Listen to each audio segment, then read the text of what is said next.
Hello everyone, welcome back to my new vlog. तो guys, जैसे कि आप सभी को पता है कि आज है शिवरात्रि। तो अभी तो हम रेई घाट में ही है, बट आज हम जा रहे हैं इस शिवरात्रि के लिए अपने गांव के लिए।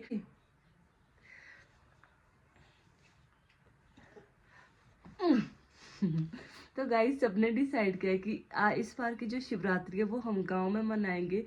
क्योंकि जिन अंकल की डेथ हुई थी वो जैसे आज शिवरात्रि है तो कल उनका वो 16 दिन बाद जो होता है, हमारे तो 16 बोलते हैं, तो वो भी है। तो उसकी वजह से कल भी जाना ही था गांव के लिए, तो सोचा कि इस बार की शिवरात्रि गांव में मना लेते हैं, मम्मी को भी अच्छा लगेगा।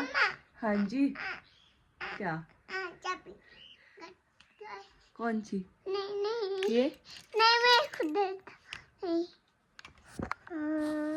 ये आ रही नहीं नहीं। तो मतलब हमारे यहाँ पे पहाड़ों में, मेरे को नहीं पता लेकिन मतलब मेरे ससुराल में तो ऐसा होता नहीं है, बट जो यहाँ ठेउग में, तो यहाँ पे रिवाज ऐसा है कि पंडित से पूछ के कढ़ाई लगती है, तो वो हम यहाँ पे रेई घाट में भी लगाते हैं। तो यहाँ पे हमने सुबह ही थोड़े से पकवान बना रखे हैं, जो मतलब उसके हिसाब से, एक होता है जो कढ़ाई लगती है उसके हिसाब से। तो यहाँ पे तो पकवान बना दिए है, बट जो गांव की शिवरात्रि है, मम्मी ने शायद कढ़ाई तो लगा दी होगी, मेरे को अभी पता नहीं है, वो गांव जाके ही पता लगेगा। तो इसके बाद जाएंगे गांव, जो बाकी चीजें बनती है वो मैं बताऊंगी आपको कि हाँ, हमारे पहाड़ों में शिवरात्रि पे क्या क्या बनाया जाता है।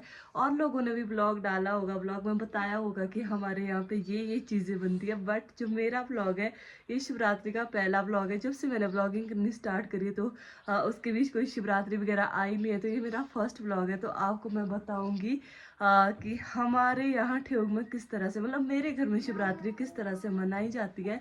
तो अभी हेटा जी गए हुए हैं, थोड़ी सी पार्टियाँ बची थी लगाने के लिए, तो वो गए हुए खेत, साथ में जो अंकल वगैरह है लगाने वाले वो है साथ में। तो उनको बताना पड़ता है ना जड़ें कैसे काटनी, खाद कितनी डालनी, तो उस हिसाब से वो भी गए हुए अभी इसके लिए। तो आज हेटा जी के व्रत है, दादी भी व्रत लेते थे, बट वो अभी उनकी एज 87 की हो गई है। तो मैंने तो मना ही किया था कि मत लेना, तो शायद इस बार उन्होंने व्रत नहीं रखा हुआ, तो मम्मी के होगा। मेरा तो कब, मैं व्रत नहीं रख सकती, मेरे से ना व्रत रखा ही नहीं जाता है, क्योंकि अभी को बहुत ज़्यादा भूख लगती है और यूडी मेरे को इतना ज़्यादा थकाता है, मैं नहीं रख सकती। मैंने अपनी लाइफ में ना सोमवार के व्रत रखे थे, जो होते हैं 16 सोमवार, वो कंप्लीट किए। उसके बाद मैंने लाइफ में कभी भी कोई भी व्रत नहीं रखा हुआ, क्योंकि भाई मेरे से नहीं रखा जाता। ऐसा व्रत रखने का फायदा ही क्या, कि आपका मन 24 घंटे खाना खाने पे हो कि मुझे कुछ खाना है, कुछ खाना है। क्योंकि मैं घर में भी होती हूँ ना जब, तो अगर कुछ काम कर रही हूँ तो हमेशा ही मेरा नेचर ही ऐसा है, कुछ जो भी मेरे को सामने दिख रहा है मैं उसको खाती रहती हूँ, खाती रहती हूँ, तो मेरे से भूखा नहीं रहा जाता। तो मैंने अभी तक तो मैंने कोई फास्ट नहीं किया शिवरात्रि का, बट इन फ्यूचर। हाँ जी। क्या गिराया तो नहीं पानी? तो इन फ्यूचर अगर कभी मतलब ऐसा टाइम आएगा कि भाई फास्ट रखना पड़े तो रख लेंगे, बट ऐसा हमारे यहाँ पे मैक्सिमम गांव में ऐसा होता है कि शिवरात्रि के दिन एक घर में एक पर्सन का फास्ट तो होता ही होता है। मेरे मायके की तरफ तो ऐसे कि शिवरात्रि का जो व्रत होता है ज्यादातर जेंट्स रखते हैं, मतलब मर्द लोग रखते हैं। तो यहाँ पे है कि लेडीज भी रख लेती है और मर्द दोनों ही रख लेते हैं। तो अभी मैं कर लेती हूँ, थोड़ा बहुत काम है यहाँ का बचा हुआ वो कर लेती हूँ, थोड़े बहुत कपड़े हैं जो गांव के लिए लेकर जाने उसको पैक कर लेते हैं।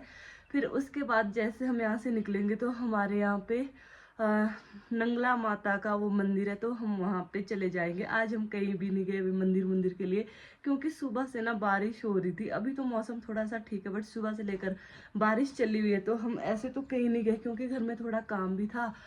तो इस बार हम मंदिर गए नहीं। तो जैसे हम गांव के लिए जाएंगे तो हमारे रास्ते में ही वो मंदिर पड़ता है, तो वहाँ पे मत्था वगैरह टेक लेंगे, उसके बाद जाएंगे गांव। तो बताते हैं आपको इस बार की शिवरात्रि की हमारी किस तरह की रहने वाली है। तो गाइस, अभी इवनिंग के 3:30 हो गए और अभी हम गांव जाने के लिए बिल्कुल रेडी है, सामान वगैरह सब कुछ पैक हो गया। और हेटा जी ना सुबह से लेकर बिल्ली ऐसे घूमे हुए हैं, तो यूडी भी उनके साथ गया है। तो यहाँ से रेई घाट के लिए चलते हैं, तो वहीं से वो हमारे को पिक कर लेंगे। कहाँ इधर आएंगे, यहाँ पे रोड बहुत ऐसे ख़राब सा हो जाता है जब बारिश होती है। तो पानी भी आया था, तो पानी पुनी भी सब कुछ भर लिया है। तो अभी निकलते अपने गाँव के लिए। तो ये वही मंदिर है जिस मंदिर की मैं बात कर रही थी, बट हीटा जी और यूडी अभी अभी मंदिर से वापस आए तो उन्होंने यहाँ पे उतरना कैंसिल कर दिया था क्योंकि हल्की हल्की बारिश हो रही थी और ठंड भी बहुत ज़्यादा हो गई थी। तो हम यहाँ से गांव के लिए तो निकल पड़े हैं, बट अभी गांव तो पहुँच गए ना। जो यहाँ से ऊपर का रास्ता है ना, मेरे लिए तो इतना मुश्किल हो जाता है, पूछो मत। मेरी ऐसे सांस फूल जाती है यहाँ से ऊपर चढ़ते हुए, पता नहीं डॉक्टर को तो बताना पड़ेगा। और जब भी मैं यहाँ से ऊपर चढ़ती हूँ ना, मेरे को एकदम से यहाँ पे आके खांसी लग जाती है, जुकाम हो जाता है, पता नहीं चढ़ाई चढ़ के होता है कि और कोई प्रॉब्लम है, अभी तक कोई पता नहीं है। तो हम यहाँ पहुँच गए थे तो मम्मी ने ना दाल छोड़ी हुई थी, तो दाल से जो ये दाल है ना, उससे थोड़ी सी दाल भरे बचा रखी थी। वो बोल रहे थे कि हम नमकीन बनाएंगे, तो मैंने तो कभी भी ट्राई नहीं करा, बट पहली बार मैं ट्राई कर रही थी इस चीज़ को। तो मैंने इसमें थोड़ा सा नमक, हल्दी और थोड़ी सी मिर्च ऐड करी थी। तो अभी इसको फ्राई करके देखते हैं कि बनता है कि नहीं बनता। मम्मी के नए नए आइडियाज़ होते हैं, बट मैंने तो ये पहले कभी भी ट्राई नहीं किया। वो बोल रहे थे कि अच्छी बनती है भाई नमकीन ऐसे। तो अभी ट्राई करते हैं, फिर आपको बताते हैं कि नमकीन अच्छा बना है कि नहीं बना है। तो यहाँ पे ये नमकीन जितनी देखने में क्रंची लग रही थी ना, उतनी ज़्यादा खाने में हार्ड थी। ये ना बहुत सख्त थी खाने में, चबाई नहीं जा रही थी। तो शायद इसको बनाने की कोई और टेक्निक होगी, बट मम्मी को खाना था तो मम्मी ने ये चीज़ ट्राई करी, बट उतनी परफेक्ट नहीं बनी है। तो यहाँ पे अभी हम बना रहे थे पटांडे, क्योंकि जो पूजन होता है ना तो उसमें ये पटांडे चढ़ते हैं। तो यहाँ पे मम्मी उसके लिए आटा लगा रहे थे। तो मैंने तो ये कभी नहीं बना रखा लाइफ में। मेरे घर में जब भी दिवाली का वो होता है ना, दिवाली वगैरह मेरे मायके में, तो उस टाइम हमारे घर में ये चीज़ बनाई जाती थी, बट मैंने खुद से कभी नहीं बनाई।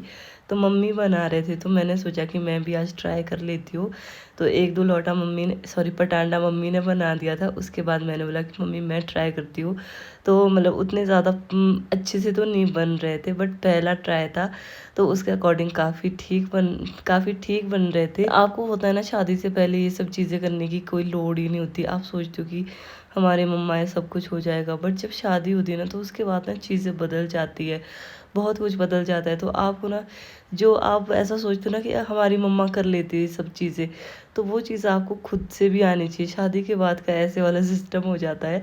बट मेरे सासू मम्मी ऐसे नहीं है, वो कभी मेरे लिए नहीं बोलते कि भाई तू ये चीज़ बना के देखा, तेरे को बनाना चाहिए। मेरे ससुराल में ऐसे वाला कोई सीन नहीं है। तो हमारे आने से पहले ही मम्मी ने सब चीज़ें बना दी थी, खाली बस यही बचा हुआ था। मैंने दाल लगाई थी और ये पटांडे बना रखे थे। तो अभी अभी यहाँ पे बारिश हटी हुई है और यहाँ पे मौसम इतना अच्छा हो रखा था, ऐसा लग रहा था कि पहाड़ों को नहला के छोड़ा हो, तो बहुत अच्छा दिखाई दे रहा था। तो डिनर वगैरह सब कुछ बन के रेडी हो गया था। तो अभी आए थे यहाँ पे पूजन करने के लिए। हर जगह पे ना शिवरात्रि में जो पूजन होता है उसका अलग अलग तरीका होता है। तो हमारे यहाँ पे मिट्टी के भगवान बनाए जाते हैं, और जो भी आपके घर में पकवान वगैरह बने होते हैं तो उस चीज़ का चढ़ावा किया जाता है। तो यहाँ पे अभी पूजा वगैरह कर रहे थे, और जो ये कड़छी में धुआं दे रखा, मतलब धुआं लगा रखा है ना, तो यहाँ पे ये चीज़ भी होती है कि कड़छी में धुआं दिया जाता है, उससे पूजन किया जाता है। तो हर जगह के ना अलग अलग वो क्या बोलते हैं उसको, संस्कृति होती है, परंपराएं होती है। तो लोग अपने अपने तरीके से उस चीज़ को सेलिब्रेट करते हैं। तो अभी हमारा पूजन वगैरह भी हो गया था। तो गाइज़ हमारी शिवरात्रि इस तरह से मनाई जाती है। तो गाइज़ आप भी कमेंट करके बताना कि आपके वहाँ पे शिवरात्रि कैसे कैसे मनाई जाती है और क्या क्या पकवान बनाए जाते हैं। तो आज के ब्लॉग की एंडिंग करते हैं यहीं पे। मिलेंगे नेक्स्ट वीडियो में, तब तक के लिए बाय।